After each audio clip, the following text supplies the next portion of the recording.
Hello, my friends. Today is May the 17th, and this is a reading for you if this is your birth date. This is a reading to cover the year to follow. It's 4 cards: a general energy card, a challenge you might face, an action you could take to stay in balance, and an outcome or synopsis card. I do healing work and I do psychic readings for 38 years now.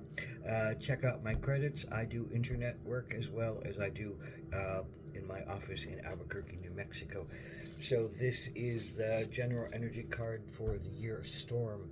Now, something happens this year, storm, something uncontrollable, something you can't do anything about, something you have to just kind of sit out and wait. You go inside, and you hunker down, and you be there with someone you really trust, and you understand that what's going on outside is not something that's controllable. And a big storm like this usually wipes things clean, and changes the terrain and alters the landscape and makes things very different when you emerge out into them. So there is this sense of shock, I think, that often occurs with the storm. A lot less so if you understand that that's what storms are going to do. But if you're prepared for it and you're willing to sit and be safe and be in your place of comfort, and trust that you're going to be fine, but you have to go through this, but you have no control. You have no control. So that's what something punctuates this year around the storm. So this is your particular challenge.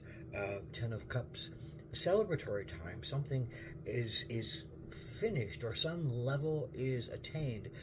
Cups are about emotion. Some cups are about unions. Cups are about harmony and getting together with people to celebrate. Now, a wedding, a birth, a change, a development, a new business opening, but that's your challenge. You can't do it for some reason. You can't have the celebration that you want. I think that's when the storm is about. The storm comes in and changes your plans. You can't celebrate what you wish to celebrate. Tens are also about endings, and often new beginnings. The question with a 10 is whether you dive deeper into what you've already created, or whether you go into a new direction and start something new. And I think that is up in the air as well with the storm that's happening. You don't necessarily know what the next step is. You don't know what the next place is going to be. You don't know what it's going to look like after the storm. You can't celebrate under all this unsurety, and you can't know where you're going to go as the next route when the storm clears, when everything finally settles down and you can take a good look at it. But this is about your heart. This is about your emotions. This is about your energies of sharing and giving and receiving and connecting. This is about your intuition. This is about your own cleansing. So on some level, the storm is coming in to cleanse the landscape, and I think the storm is coming in because it's saying, we're going to shake things up because you need to go in a new direction. Now, it can be the same direction. It may not be the same direction, but you don't know until the storm clears.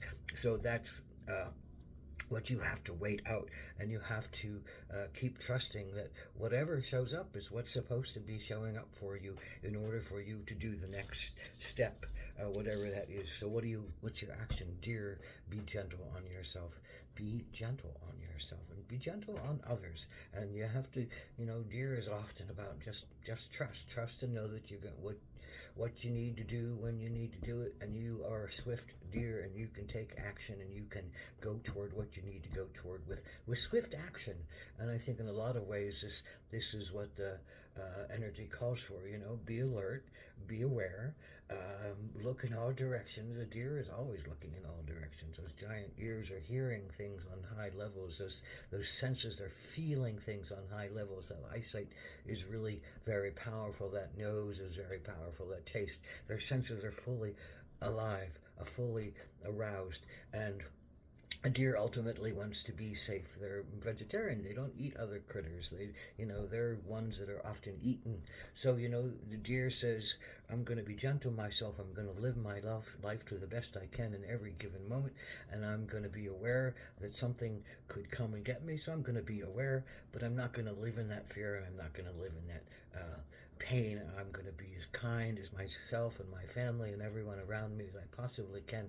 The gentleness of my soul needs to lead my way. Ultimately, the gentleness of your soul needs to lead your way. So let your soul be gentle and trusting and open and willing, and knowing that sometimes you're going to need to jump like the deer. You're going to need to run across that field and jump over some barriers and get to a new place that feels safe, and for you to build what is next, for you to enjoy what is next, for you to love what is coming next, and love yourself in the process. That's the biggest lesson. Love yourself in the process. And in that way, do you become a way shower? Do you become a teacher? Do you become a holder of energies? Look at this card. Look at the dragon that's eating this person. In its upright form, looks like the person is coming out of the dragon's head and leading with a candle, leading with a light of consciousness. So there is this energy that says, this is a storm, and the storm is coming to eat you, but you're not going to be eaten. You're going to be informed. You're going to be changed. You're going to be open to a new way of being and a new understanding that oftentimes storms are necessary.